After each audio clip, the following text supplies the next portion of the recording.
ஓம் சாந்தி. 18/5/2024 சாக்கார முரளியின் சாரம். இனிமையான குழந்தைகளே, நினைவு யாத்திரையில் இருந்தீர்களெனில் உங்களுடைய பாவம் துண்டித்து போய்விடும். ஏனென்றால் நினைவுதான் வாளின் கூர்மையாகும். இதில் தன்னைத்தானே ஏமாற்றிக் கொள்ள வேண்டாம். கேள்வி: குழந்தைகளின் நடவடிக்கையை மாற்றிக்கொள்வதற்காக பாபா எந்த ஒரு வழியை கூறுகின்றார்? குழந்தைகளின் நடவடிக்கையை மாற்றிக்கொள்ள பாபா எந்த ஒரு வழியை கூறுகின்றார்? பதில்: குழந்தைகளே, தன்னுடைய உண்மையிலும் உண்மையான சார்ட் வையுங்கள். சார்ட் வைப்பதனால் நடவடிக்கைகள் நடத்தையில் மாற்றம் ஏற்படும். முழு நாளில் நம்முடைய நடை உடை பாவனை எப்படி இருந்தது என்பதை பார்க்க வேண்டும். யாருக்கும் துக்கம் தரவில்லை தானே? தவறான விஷயங்களை செய்யவில்லை தானே? ஆத்மா என புரிந்து பாபாவை எவ்வளவு நேரம் நினைவு செய்தேன்? எத்தனை பேரை தனக்கு சமமாக ஆக்கினேன்? இப்படி யார் கணக்கு வைக்கிறார்களோ அவர்களுடைய நடத்தையில் மாற்றம் ஏற்பட்டு விடுகிறது. யார் செய்வார்களோ அவர்களே பலனை பெறுவார்கள். செய்யவில்லை எனில் பச்சாதாபப்படுவார்கள். ஓம் சாந்தி. பாபா அதிகாலையில் யோகத்தில் குழந்தைகளை அதிகமாக இருக்கின்றார், கவர்ச்சிக்கின்றார், காந்தமாக இருக்கின்றார். எப்பொழுதும் தூய்மையானவர், எல்லையற்றவர் அல்லவா? நினைவில் சாந்தியாக இருக்கிறார்கள். உலகத்தை மறந்து போகிறார்கள்.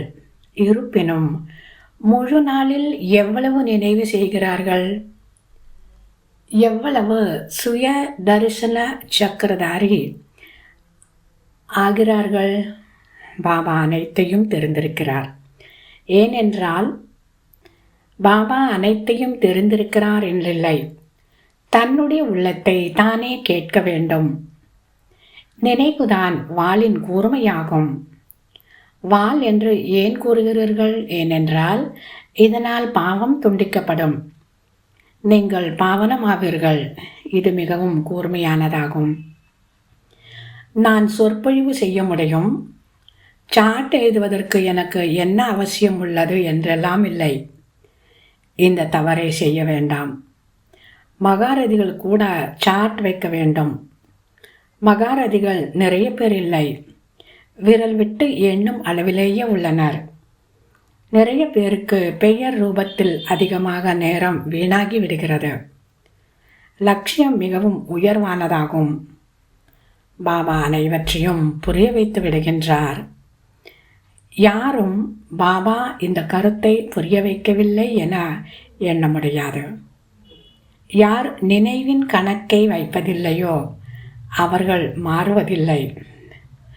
அவர் சண்டிகையாக இருக்கிறார். கேட்பதும் இல்லை, ஏற்றுக்கொள்வதும் இல்லை. ஆனால் அனைவருக்கும் பூஜை நடக்கிறது. மகாரதியின் புத்தியில் கருத்துக்கள் இருக்கும். ஏது கொண்டே இருந்தீர்கள் என்றால் நல்ல நல்ல கருத்துக்களை தரம் பிரித்து எடுத்து வைத்து கொள்ளலாம். கருத்துக்களை எடை போட்டு பாருங்கள். ஆனால் இப்படிப்பட்ட முயற்சியை யாரும் செய்வதில்லை. சிரமப்பட்டு ஒரு சிலரே குறிப்பெடுத்துக் கொள்கிறார்கள். மேலும் நல்ல கருத்துக்களை எடுத்து தனியாக வைத்துக் கொள்வார்கள். சொற்பொழிவு செய்வதற்கு முன்பு முதலில் எழுதுங்கள், பிறகு சோதனை செய்யுங்கள். இவ்வாறு முயற்சி செய்வதில்லை. தொழில் காரியங்கள் முதலியவை செய்யுங்கள். ஆனால் டைரி சதா பையில் இருக்க வேண்டும். நீங்கள்தான் அதிகமாக குறிப்பெடுத்துக் கொள்ள வேண்டும். அலட்சியமாக இருந்தீர்கள் என்றாலோ, தன்னைத்தான் அதி மேதாவியாக புரிந்து கொண்டீர்கள் என்றாலோ மாயவும் கூட குறைந்ததல்லவா? தொந்தரவு கொடுத்து கொண்டே இருக்கும். லக்ஷ்மி நாராயணனாவது சித்தி வீட்டிற்கு செல்வது போல் அல்ல. ஆடாது அசையாது நிலையானவர்களாக இருக்க வேண்டும். புயல் கூட நிறைய வரும். மிக பெரிய ராஜ்யம் ஸ்தாபனையாகி கொண்டுள்ளது. கோடியில் சிலர்தான் வெளிப்படுவார்கள். பாபா கூட அதிகாலையில் 2 மணிக்கு எழுந்து எழுதுவதுண்டு. பிறகு படிப்பார். கருத்துக்கள் மறந்துவிட்டதெனில் பின்பு அமர்ந்து படித்து பார்ப்பார். உங்களுக்கு புரிய வைப்பதற்காக. வாயினால் ஒரு பொழுதும் தலைகீழான வார்த்தையை பேச வேண்டாம். அன்புடன் காரியம் செய்து கொள்ள வேண்டும். நல்லது. தாரணைக்கான முக்கிய சாரம். முதலாவது, அதிகாலையில் ஏகாந்தத்தில் அமர்ந்து அன்புடன் தந்தையை நினைவு செய்ய வேண்டும். முழு உலகத்தையும் மறந்துவிட வேண்டும். இரண்டாவது, தந்தைக்கு சமமாக அனைவருக்கும் நன்மை செய்பவராக ஆக வேண்டும். குறைகளை அகற்றிவிட வேண்டும். தன்மீது மிகுந்த கவனம் வைக்க வேண்டும். தன்னுடைய ரெஜிஸ்டரை தானேதான் பார்க்க வேண்டும். வரதானம்: அனைத்து பிராப்திகளின் பொக்கிஷங்களை நினைவு சொரூபமாகி காரியத்தில் ஈடுபடுத்தக்கூடிய சதா திருப்தியான ஆத்மா ஆகுக. அனைத்து பிராப்திகளின் பொக்கிஷங்களை நினைவு சொரூபமாகி காரியத்தில் ஈடுபடுத்தக்கூடிய சதா திருப்தியான ஆத்மா ஆகுக. விளக்கம்: சங்கம யுகத்தினுடைய விசேஷ வரதானம் திருப்தியாகும். மேலும் திருப்திக்கான விதை சர்வ பிராப்திகளாகும். அதிருப்திக்கான விதை ஸ்தூலம் மற்றும் சூக்ஷ்ம அப்பிராப்திகளாகும்.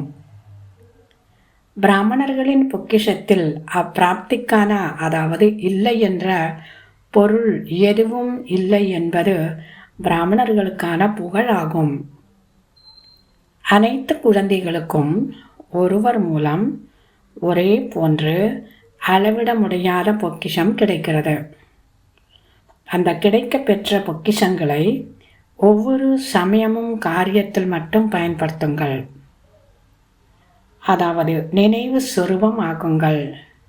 எல்லையற்ற பிராப்திகளை எல்லைக்குட்பட்டதாக மாற்றம் செய்யவில்லை என்றால் சதா திருப்தியாக இருப்பீர்கள். ஸ்லோகன்: எங்கே நம்பிக்கை இருக்கின்றதோ அங்கே வெற்றிக்கான அதிர்ஷ்டத்தின் ரேகை நெற்றியில் கட்டாயம் இருக்கும். எங்கு நம்பிக்கை இருக்கின்றதோ அங்கே வெற்றிக்கான அதிர்ஷ்டத்தின் ரேகை நெற்றியில் கட்டாயமாக இருக்கும்.